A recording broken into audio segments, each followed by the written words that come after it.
Good morning once again to all our viewers. Our next session, the third for today, is hosted by Givaudan. Givaudan is a global leader in fragrance and beauty and taste and well-being. They celebrate the beauty of human experience by creating for happier, healthier lives with love for nature. With over 185 locations in 52 countries and over 79 production sites, they are committed to driving purpose-led growth that makes a positive impact. Their portfolio of patented fragrance specialties has the power to surprise and discover new olfactive directions. From the Givaudan team, Mr. Dave Housen, Ms. Mamta Panchal, and Mr. Anthony will be joining us via a pre-recorded session. A note to the audience, if you have any questions during the session, please post them using the button at the bottom of your screen, and Givaudan will revert to you in due course. Rahul, request you to please play the video from Givaudan.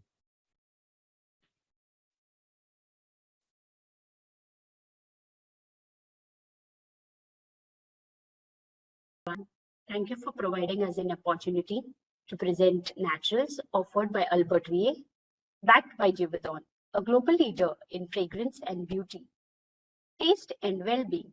So let us explore the health and wellness aspects of naturals by Albert Vie.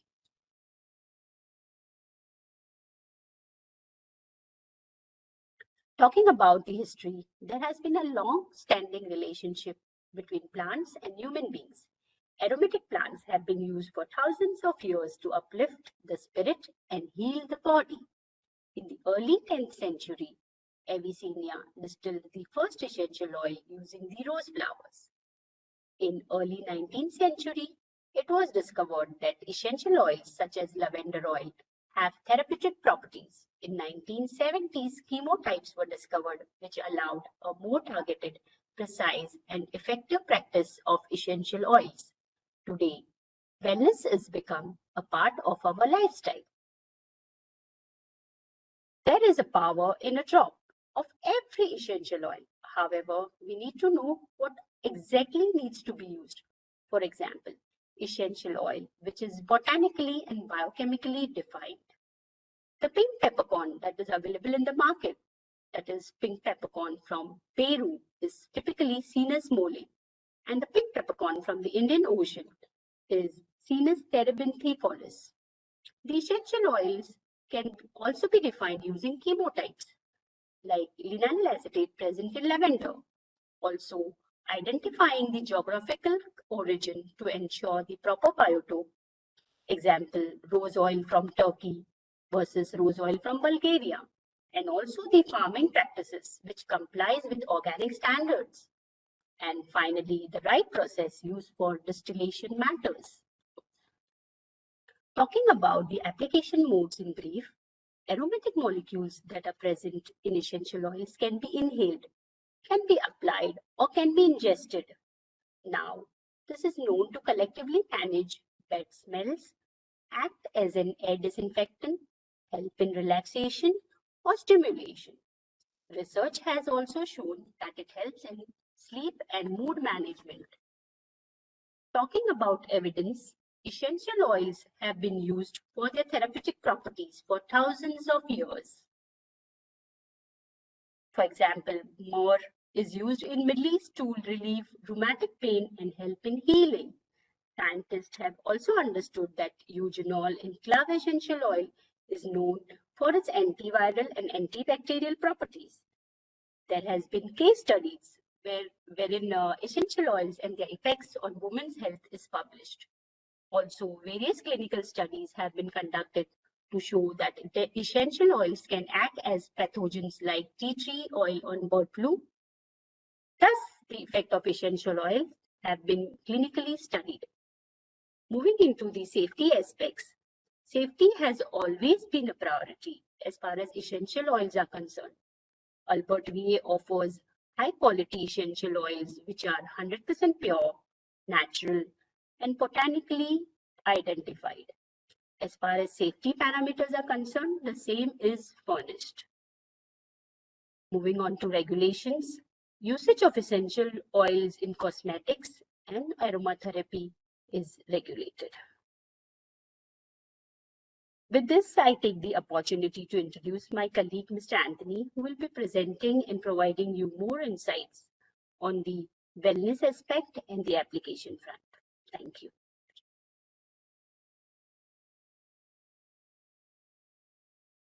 Thank you, Mamta. Good morning, everyone. So, as my colleague briefed about the naturals and essential oils which is being used for the wellness factor, I'll be actually talking about essential oils and absolutes which have been categorized and selected with the help of professionals based on their properties and biochemical profile, typically into air sanitizing, skin treatment, body relief, relaxing in sleep, and mood management. Before I could proceed, I would like to inform you the aromatherapy properties in this document or presentation are excerpted from reference books, scientific articles, or specialized websites and are provided to customer for its information and internal use only. They are not under any circumstances to be considered sufficient as a basis for any health claim or diagnosis for purposes of therapeutic application. Claims on a finished product remain the responsibility of the company making the finished product available on the market. The first category that I'll be highlighting upon is pure air. With the onset of COVID-19 pandemic, we need to feel safe and protected. And air purification complements the health rule, which has now become part of our lifestyle and allows us to ease the mind knowing that the air we breathe is clean and fresh. Before I could proceed with the essential oils that actually help in bettering the air quality, I would like to talk about the 4 factors that affect the air quality. The first is humidity level. Second is poor ventilation, followed by pets and dust. Humidity level plays a vital role in air quality. The ideal relative humidity range for indoor spaces is between 40 to 50%. And if your humidity level is higher than 50%, you could experience biological growth. This could cause shortness of breath, lung irritation, and respiratory distress. Conversely, if your humidity levels dip below 30%, you could experience skin irritation, throat soreness, and dry eyes. Poor ventilation is a major problem. Having a home with poor ventilation can cause polluted air to recirculate throughout the house. A poorly ventilated home can lead to pollen and dust buildup, causing health problems, particularly to those who suffer from allergies or asthma. Pets may cause allergen, contain allergen, which may be a problem for people who suffer from allergies or asthma. As far as dust is concerned, when you don't dust often, the particles can accumulate and affect your indoor air quality. Dust can consist of many items, including dead skin cells, pollen, hair, dirt particles, and clothing fibers. It's a particular nuisance for people who deal with allergies and asthma. On the left-hand side of my screen, you could see there are certain essential oils that have been studied for their antibacterial, antifungal, and antiviral properties. There was a study which was published in 2010, wherein Sokovich and others did a study of antibacterial effects of essential oil on commonly used medicinal herbs in an in vitro model molecules. And they figured out that the lineal acetate present in lavender, 1,8-cineol present in eucalyptus, carvacrol present in oregano, and thymol present in thyme may said to have antibacterial properties. Similarly, in the year 2009, Asani and others, they did a screening of antiviral activities of isolated compounds for essential oils and found out that the eugenol present in clove buds and leaves and beta-caryophyllene present in marjoram may have or may promote antiviral characteristic. There was another study which was published in Environ Health in 2018, wherein antifungal properties of essential oils for improvement of indoor air quality was reviewed by Willie and others, and they figured out that carvacrol present in oregano and eugenol present in clove buds and leaves and thymol present in thyme may said to have antifungal properties.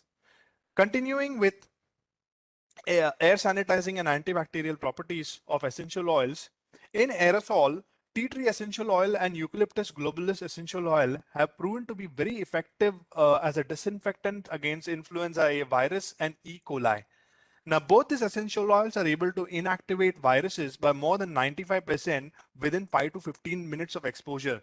Now, this study was published by Yusashev and others in the year 2013. Similarly, there was a study which was done by combining different essential oils that is forming a synergy, and they have seen a spectacular reduction in microbial contamination, which has direct effect on the respiratory functions. Now, this was published by Fabrizio Gelmini in the year 2016, and they have figured out that regular dosage, low dosage and cold diffusion of the synergy of essential oils has seen a very positive impact. There are other products like Neoli Madagascar, Eucalyptus globulus Spain, rosemary containing cineol from make said to have pure air properties, that is antibacterial properties. Talking about pure skin, a very interesting category. Our behavior has actually taken a long-term shift towards wellness through self-care rituals that respect both people and nature. So customers are typically looking for products which contains natural. The major factors where these essential oils have been studied are healing, products which essential oils which are said to contain astringent properties, that is clean skin, skin tightening, anti-inflammatory properties, and skin tonic. Skin tonics typically tend to be very heavier with humectants and moisturizing ingredients such as hyaluronic acid and rose water. However, there are certain essential oils which tend to complement it very well. Talking about the healing aspect, there was a study which was published in the year 2017 by Soshan Ha and others, and they did a study of chemical composition analysis of essential oils on human skin cells in vitro model, and found out that the beta ethylenones present in everlasting, curcumin present in myrrh, linalool present in lavender grasso, and alpha beta atlanetone present in Atlas cedarwood Morocco said to may have healing properties.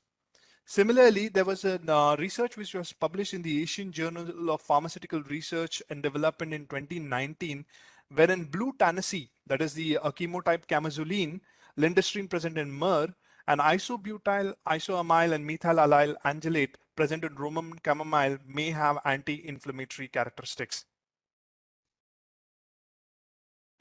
I mean, lavenders have been one of the top oils which have been used for skin to treat burns and heal skin. They also said to contain antiseptic properties, analgesic, and it also promotes rapid healing and also reduces scarring. That has been believed from quite a long time, and it's also been used in the treatment of eczema, dermatitis, psoriasis, boils, and acne. Phospholic acids containing in frankincense also have said to have very strong anti-inflammatory activity. In the year 2010, Pedretti and others have demonstrated favorable effects of these substances against photoaging of the skin. As mentioned earlier in my earlier slide, etolidiones present in essential oil of helichrysum, that is everlasting picardy, in the essential oil and in the floral waters, it actually helps to resolve bruises and hematomas. When studied in vivo and in vitro models, some essential oils are proved to be having anti-inflammatory and antioxidant properties. There are more essential oils like Sister Spain, Myrrh Somalia, and Frankincense Somalia, which may contribute to pure skin characteristics. Talking about pure heal, your body needs to feel free, and you need to be ready to go through your adventures and bounce back after your workouts. So there have been essential oils which have been studied for characteristics like anti-hematoma, pain relieving aspect, essential oils which can actually aid in local anesthetic uh, and anti-inflammatory characteristics. So there was a study which was done in the year 2017 by Rita Di Cassia di Silveira on analgesic activity of essential oil constituents, and they found out that the eugenol present in clove buds, methyl salicylate present in wintergreen, and benzyl benzoate present in ylang ylang have found to have or said to have pain relieving aspects. Similarly, eugenol present in clove buds and leaves and eugenol acetate present in marjoram was studied by Judith Mand in the study of chemical properties of volatile oils from clove buds in the year 2017, and it's said to have anesthetic characteristic. Similarly, etolidone present in everlasting is said to have antiemetic characteristics. Continuing with pain management, Gualtheria wintergreen is a prime oil for all pain management. I mean, it typically serves as an analgesic, serves as an anti-rheumatic, is also considered to be anti-inflammatory.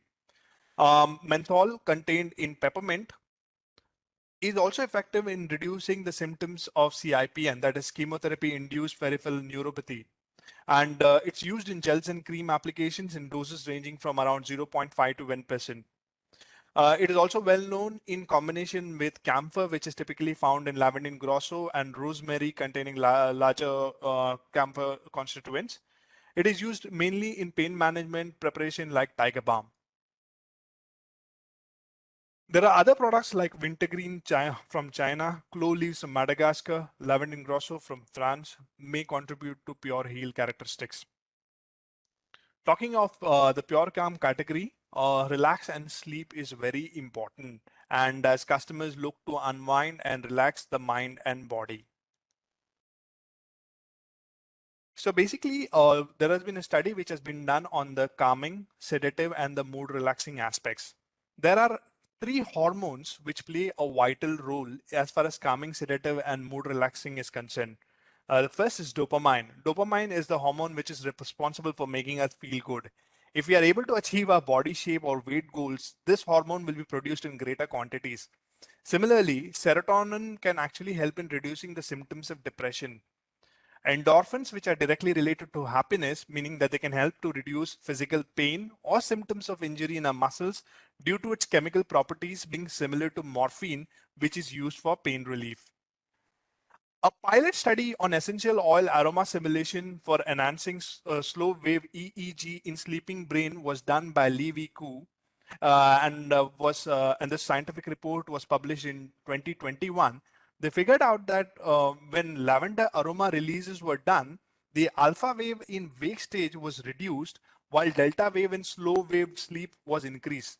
This is basically to mention that it actually helps in a calming sedative effect. Similarly, in 2016, Janine Dyer had published her research in complementary therapies in clinical practices, wherein the use of aroma sticks was promoted to help with sleep problems. A patient survey was done, and based on the survey, this was the research that was published, which says an improvement of at least 1 point on a Likert scale measuring sleep quality was shown by 64% of patients following the use of an aroma stick. Similarly, essential oil is also said to have an anxiolytic effect. Now, this was published in a research by the Journal of Korean Academy of Nursing, wherein the effects of aromatherapy on change in the autonomic nervous system, aortic pulse wave velocity, and aortic augmentation index in patients with hypertension was studied. Upon aromatherapy, it was shown that it is effective in lowering systolic blood pressure by around 0.001 and sympathetic nerve systematic activity by 0.047. Similarly, Roman chamomile is one of the key calming essential oils that has been believed to act as a nerve sedative, and it's also believed to be analgesic and is used to promote sleep and calmness. Generally, when mixed with certain blends like lavender oil, or Roman chamomile, sweet orange, or neroli, it is said to promote relaxing and sleep characteristics. Also, we do offer Atlas cedarwood Morocco and Neroli Tunisia, which may said to contain or have pure calm characteristics. Talking about pure mode, it is very important to give a break from mental stressors, restore control of our life, concentrate focus, and generate happy feelings and confidence. So they have figured out that there are certain hormones which are responsible for the energy, balance, and joy aspect. So the energy aspect is controlled by thyroxine and cortisol hormones, whereas balance and joy is concerned, it's been taken care by dopamine, serotonin, oxytocin, and endorphins. So with the blend of essential oils, it is also possible to create an anchor to better manage stress, anxiety, thereby enhancing the cuddly toy effect.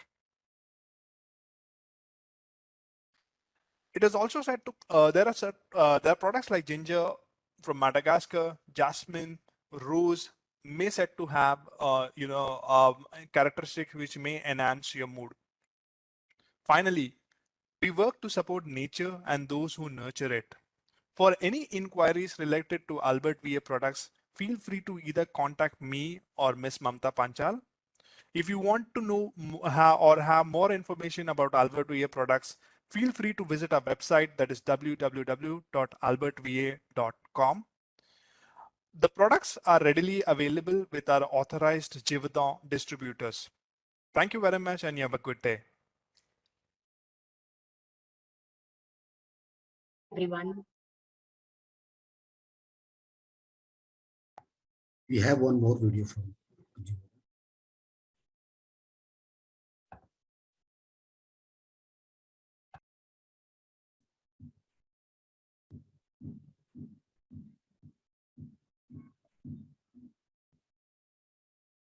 Rahul, can you please play the next video from Givaudan?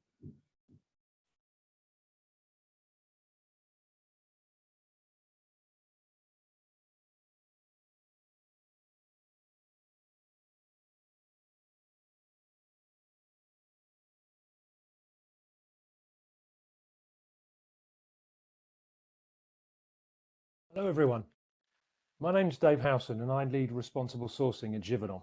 And Givaudan is a global leader in fragrance and beauty, taste and well-being. Thank you for this invitation to present to you today on our end-to-end responsible sourcing program, which we call Sourcing for Good. First of all though, I'd like to introduce you to my team, to myself and my team. So that's me, Dave Howson. As I said, I'm head of responsible sourcing and I'm based in Vernier in Switzerland, which is a suburb of Geneva. I've got 3 people in my team, 3 direct reports. So Hanele, she works as a responsible sourcing manager based in Helsinki. Jennifer is based in Avignon in the south of France. And Joao is the responsible sourcing manager based in Naarden in the Netherlands. And we're also supported by some analysts working in our shared service center in Budapest. So responsible sourcing at Givaudan has been a function for many years, and we are part now of the sustainability team. So I report into Halvard Bremnes, who's our head of sustainability, who then reports into Willem Mutserts, who's our CPO and chief sustainability officer as well. So responsible sourcing is part of sustainability, which is also under the procurement umbrella. Okay, so what are we going to talk about today? So I'm going to introduce you to our program, Sourcing for Good. I'm going to take you through our overall approach and where it fits into our corporate purpose, and also then go into a little bit more detail with regards to Sourcing for Good and how it operates in action. And then I'll finish up with just going through some points on our roadmap. So just to put Sourcing for Good into context, at the end of 2019, Givaudan launched their corporate purpose, which is creating for happier, healthier lives with love for nature. Let's imagine together. And in this purpose, we have 4 distinct pillars: creations, nature, people, and communities. So when we think about responsible sourcing, we think about right across each of the pillars. And so we see that responsible sourcing is fully embedded into these pillars. So when we think about creations, it's about a continued focus on innovating ecosystems and partnerships, and really creating a palette of ingredients and materials that are sourced responsibly. And in the nature pillar, it's about sourcing in an environmentally responsible manner. And we have some very strict and stringent targets going forward into 2050, and responsible sourcing has a role to play to reduce our overall impact on the environment with our upstream supplier partners.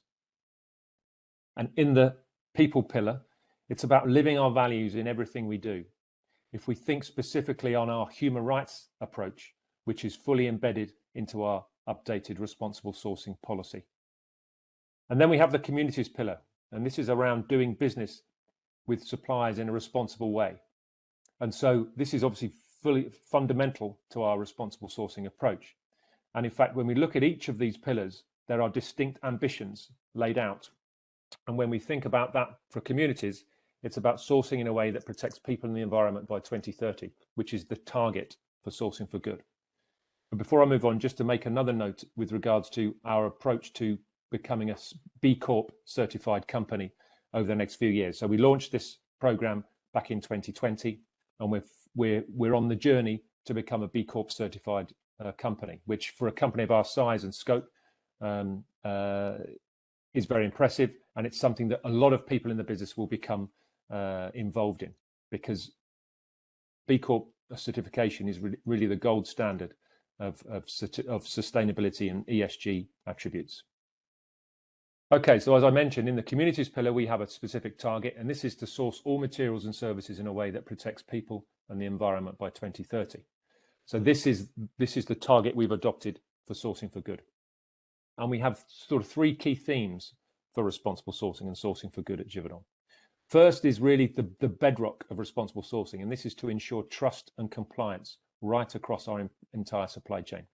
And I say across our entire supply chain because historically, responsible sourcing at Givaudan has been focused on our naturals raw materials supply base.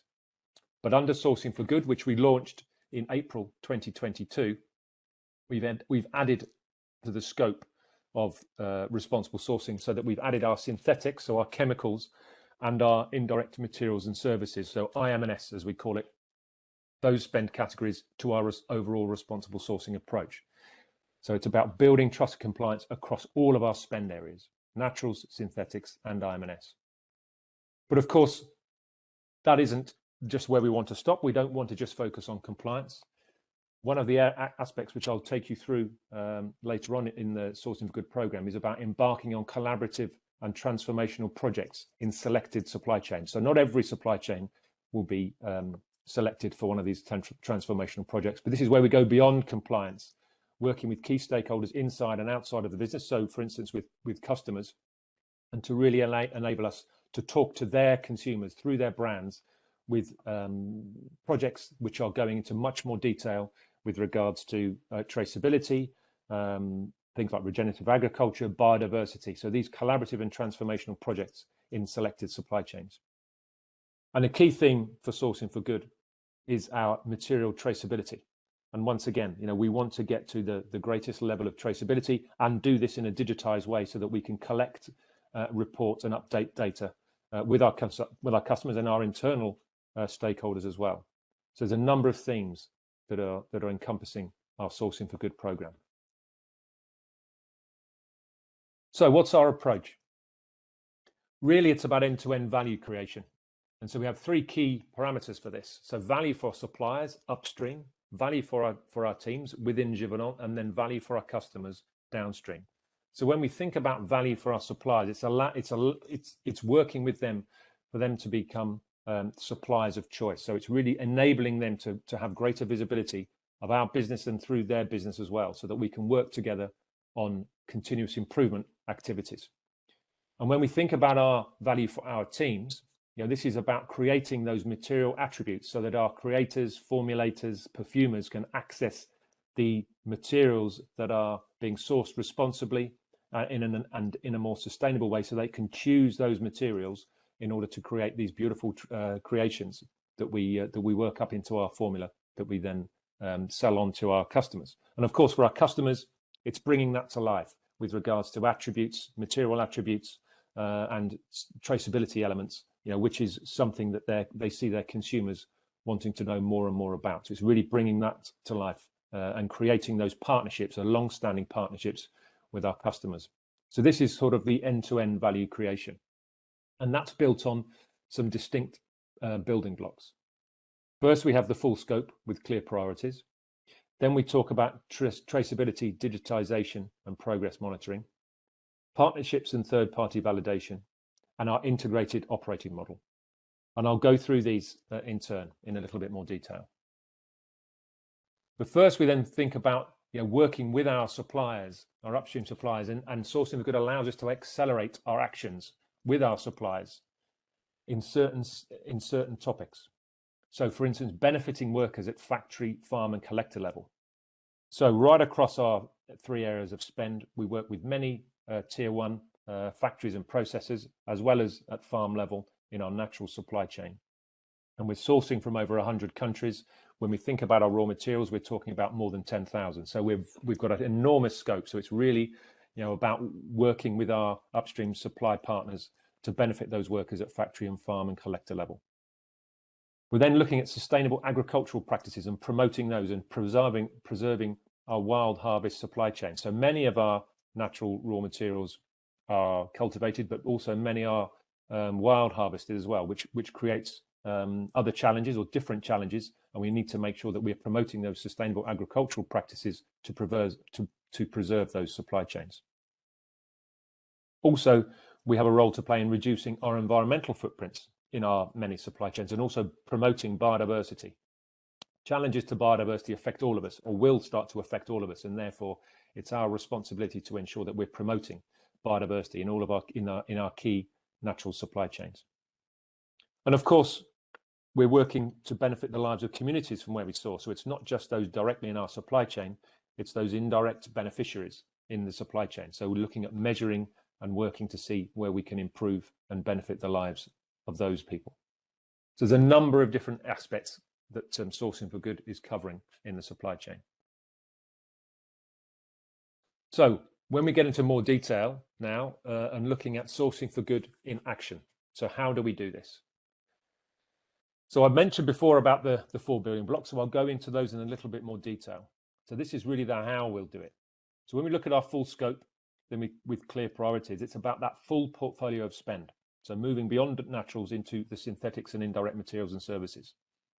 It's really about a focused effort allocated to different levels of an activity, and I'll show you the architecture of the program in a moment. And it's a progressive approach based on prioritized action. So this is not a one-size-fits-all approach where we have just one tool that we use everywhere. This is using different tools for different supply chains, for different reasons, for different impacts, to making sure that we're maximizing the resource and then the impact and the outcome as well of those activities. When we look at traceability, digitization, and progress monitoring, it's about driving visibility across our supply chains. You know, we see more and more customers, and it's visibility that they want to see in these supply chains. What's the provenance? What's the country of origin? What's the farm setup? What's the supply chain structure that we can bring this data and we can share that. It's about driving access to data and information. So really getting a more digital approach. So this is a challenge a number of companies are facing. So this is something we're working very closely with our IT and IM&T teams on driving that access to data so that we can access, we can update, and we can report on different levels of traceability data within our supply chains. And it's about monitoring and reporting progress at each step, making sure that we're always making progress. This is a continuous improvement journey. We see responsible sourcing and Sourcing for Good as a continuous improvement journey. So this is about monitoring and progressing and reporting at each step to make sure we're not going backwards. We're also looking at partnerships and third-party validation. This is where we leverage best practice tools and a best practice tools and approach. So as an example, we can't do and don't want to do responsible sourcing completely isolated and completely on our own. We work with many different companies. We work with many industry partners on what the best practice approach is to responsible sourcing. We are sharing supply chains with many different companies, competitors and non-competitors. And in order for us to generate and develop those sustainable supply chains, it makes much more sense to work in collaboration. And we want to be fully aligned with industry leading practice, working with the organizations such as the IFRA and IOFI sustainability group, so that we have a role to play in making our responsible sourcing approach, the industry leading practice. We want to enable those transformational projects. We can't do that on our own, don't want to do that on our own. So we work with both internal and external partners in order to drive through those particular projects. And it's having that third-party validation of our approach. So rather than us going off and into one particular direction, we're making sure that the approach we're taking is third-party validated. And lastly, it's the integrated operating model. This is really important because this is about embedding our responsible sourcing approach into our procurement model. So we work very closely with our procurement partners within Givaudan to ensure that they are starting to embed responsible sourcing practices into their day-to-day portfolio management. So quality, cost, service, and responsible sourcing and sustainability then becomes built in. So this is then they're being supported by our expert responsible sourcing team, so that we're delivering that end-to-end program. So the integrated operating model will allow us to accelerate and really go to scale with the activities and the tools that we have in place across our supply chains, naturals, synthetics, and IM&S. So when we look at sourcing for good, and as I mentioned before about the architecture, there's 4 different levels. So these levels define the right level of supplier engagement, activities, and efforts. So it's about breadth versus depth across our full portfolio of spend, as I've mentioned. So our full portfolio is covered with a progressive approach, and it's based on this prioritized action. So at the active level, we're talking about then sharing our responsible sourcing policy. This is really the start of the journey. And then the responsible sourcing approach is then further embedded when assurance proof points are gathered at the other level. So at active level, we share our responsible sourcing policy, which we updated in early 2021 when we launched Sourcing for Good. And we share that with all of our active level suppliers. So we're continuing the sharing of that this year. And so we're talking about nearly 20,000 active vendors, and they will all get this responsible sourcing policy, which then allows them to go through, and it's a guidance document. So it allows them to understand the levels of the compliance levels that the suppliers, we would expect them to work towards becoming compliant with those. And so this is a crucial first step of our responsible sourcing approach. This is the breadth. So this is every supplier, every active supplier that Givaudan works with right across our different spend portfolios. And then the next level up is our engaged level. So depending on the category, depends on the activity here. So at the engaged level for naturals, we have what we call a due diligence questionnaire, which is a new questionnaire that we launched as part of our of Sourcing for Good program. And we have about 50 different data points, which we complete via our category managers and also suppliers on elements such as risk, whether it's social or environmental, the supply chain structure, the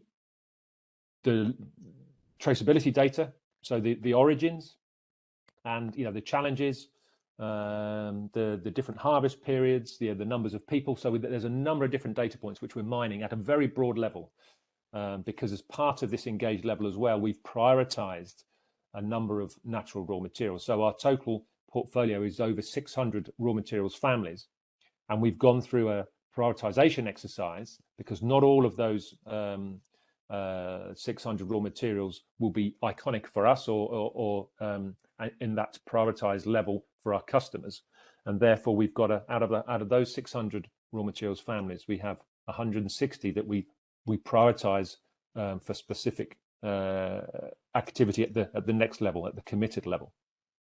And so at that engaged level, so we talk about when we do our naturals raw materials, we use our due diligence questionnaire, but we're also doing the risk and impact assessment to enable us to maintain that prioritization. So making sure that those raw materials that are prioritized are kept, they're valid, and they maintain that sort of valid prioritized level.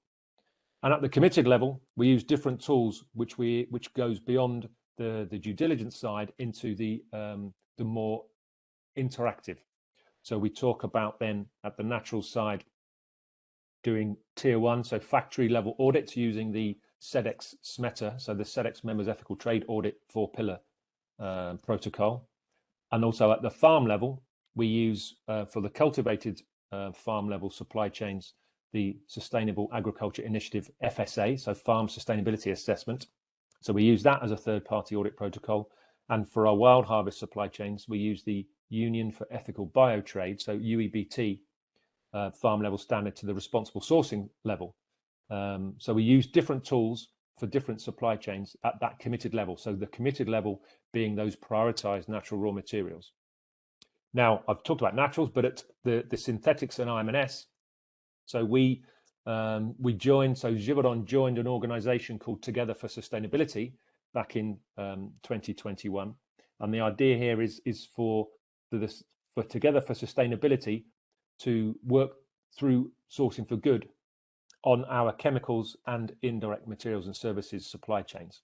So working with other chemicals manufacturers on driving through those responsible sourcing programs using different tools. So for the indirect materials and services, we would use the EcoVadis desktop assessment, based on the fact that many of our IM&S service providers are not manufacturing. So it's more appropriate to use an EcoVadis tool. Also, when we think about our synthetics, so some of the manufacturing sites, we would use the Together for Sustainability, or TFS, audit protocol. So once again, it's another example of using different tools for different supply chains for the right reasons. So we're maximizing our approach and our prioritized approach, and our maximizing our resource as well. So this is where these prioritized materials and services undergo these third-party verification schemes.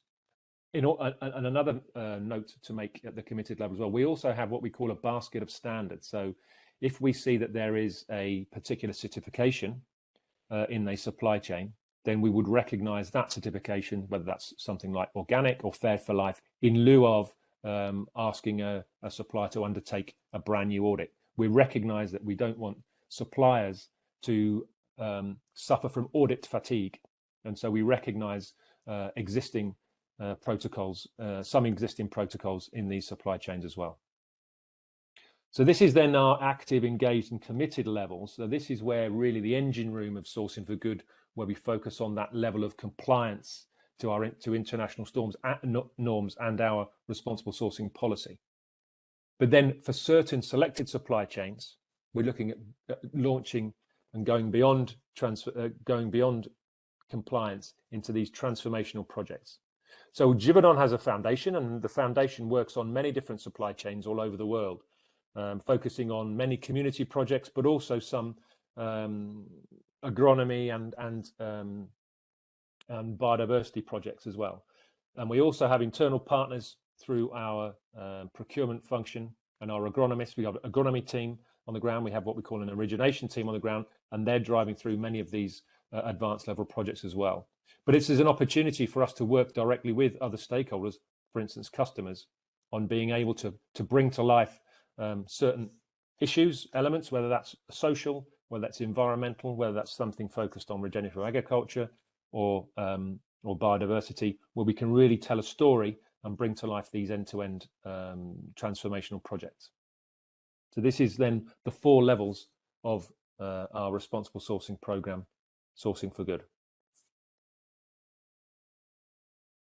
As I mentioned, as well as one of the building blocks is the third-party validation. So you can see we're working with many different partners, leveraging our best practice approach. So working with the B movement builders, for instance, on our journey to become B Corp certified. We're working with many assurance houses, Elevate, Bureau Veritas. We're members of the RSPO, so the Roundtable for Sustainable Palm Oil. We're also being long-standing members of the AIM Progress Task Force, focusing on responsible sourcing. So we're working with and alongside many industry best practice partners. We're also have been key to the IFRA and IOFI Sustainability Charter. So Givaudan were one of the leading voices in the creation of that. As I mentioned, we've joined Together for Sustainability and are making progress there, using different tools such as the SCI platform, EcoVadis and SEDEX. And then when we think about the enabling transformational projects, we're working with multiple different partners through our foundation or independently with the likes of the Earthworm Foundation on our transformational projects on palm oil in Indonesia, Malaysia, and Brazil. And of course, then third-party validation is very important as well. So we work very closely with KPMG and Ernst & Young on our assurance points to make sure that we're going in the right direction. And then lastly, when it comes to our building blocks, it's about accelerating our program with our collaboration with procurement. So this is then the transformation of our traditional setup, where responsible sourcing was done mostly by the responsible sourcing team with some support from procurement. But then through this transition, through capability and team building, putting new tools and platforms in place, enhancing the collaboration and empowerment through procurement, and then the progress monitoring, we transform the approach to responsible sourcing, where the procurement team embed that compliance management, the supplier compliance management, as part of their day-to-day, so that then they're still supported by the RS team, but then responsible sourcing spends more time focused on that, the beyond compliance activities and the transformational projects, and really bringing value to our suppliers, our internal teams, and our customers as well. So that's really a longer journey, and we're going through that that sort of end state operating model. So this, really when we think about naturals, it's about prioritization alignment, as I mentioned, the due diligence questionnaire and the audit roadmap that we've rolled out. And then with synthetics and R&S, it's really maximizing the tools that we have there through Together for Sustainability, so the TFS framework, and using new tools for us, such as EcoVadis, to measure the performance of our suppliers. So the relationship that we have and the transition that we have, the transition operating model that we're working with our procurement teams on at the moment is going to be super important for the success, a long-term success of Sourcing for Good as it goes to scale. So just a couple of slides now on some examples of these transformation and advanced level projects. So we're working with the Vetiver supply chain in Haiti and have been doing for many years. So creating the EcoCert organic certification. We were one of the first companies to buy large volumes of EcoCert and fair trade vetiver oil from Haiti. This is also about implementing full traceability. Individual quality premiums to farmers. So this was a first as well. Also improving some of the infrastructure around the farms and villages. So that sort of indirect benefit that we talked about before. Implementing best practice and improving energy efficiency. So there's a number of different aspects to the work we're doing with sourcing vetiver responsibly. Also a bit closer to home with regards to Europe, with Roman Chamomile in Italy. This is about fair for life. So looking at fair working conditions, environmental responsibility, the improvement and betterment of the local impact. This is a longer term project, in terms of fair for life. This is a multi-year project. So looking at reducing herbicides and pesticides, those agronomic tests carried out to eliminate those fertilizers. So this is about then, improving the livelihoods of farmers, becoming more efficient and reducing the impact on the environment as well. And looking at new market development for existing products. So this is a many and varied partnership, which has been long-standing in the Piedmont region in Italy. And then lastly, in India, with Jasmine Absolute, with our partner there, Synthite. So this is a strategic partnership, looking at the improvement and the innovation of qualities of the natural ingredients, including then the Jasmine grandiflorum there. There's a network of farmers which we're buying from, allowing us to have that full transparency in the supply chain, which we know that customers are valuing more and more. It really aligns with our strategic goals moving forward. So just a couple of examples of where those projects go beyond compliance into something more value adding. Okay, so lastly then, just to summarize, we have then in our program made a lot of progress. So we launched in April 2021. So we have our new responsible sourcing policy implemented. We've started to roll out that transition operating model with procurement. So we've launched our new due diligence tool. We've implemented our factory and farm level audit roadmap. And then the next steps is to ensure that we cover all of our raw materials, our prioritized raw materials, so the 160 out of the 600 that I mentioned. We have our advanced level project structure implemented, and then our materials attributes that bring to life these sourced responsibly flags into our internal systems. And then the Together for Sustainability program is implemented with synthetics and R&S. So we're in the process of doing that to really bring value and to be able to accelerate those two important supply chains for us as well. And then looking further ahead to our extended reach, making sure that we achieve that end state operating model with procurement. The synthetics and R&S is fully integrated. All of our raw materials families are covered by the due diligence process, and that traceability that is so important is supported by our digital roadmap. So we have that traceability system digitized. and full industry alignment with our industry IFRA and IOFI partnership. So looking to leverage that and really contribute to that and bringing that to life. So thank you very much again for the opportunity to present to you. Hopefully that's given you a flavour of the approach we take at Givaudan with responsible sourcing, and I'm hope you have a good rest of the event. So thank you very much.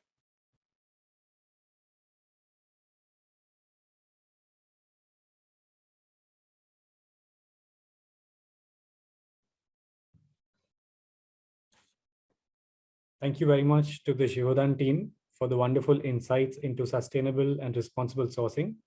It is indeed something that needs the industry's awareness and active involvement.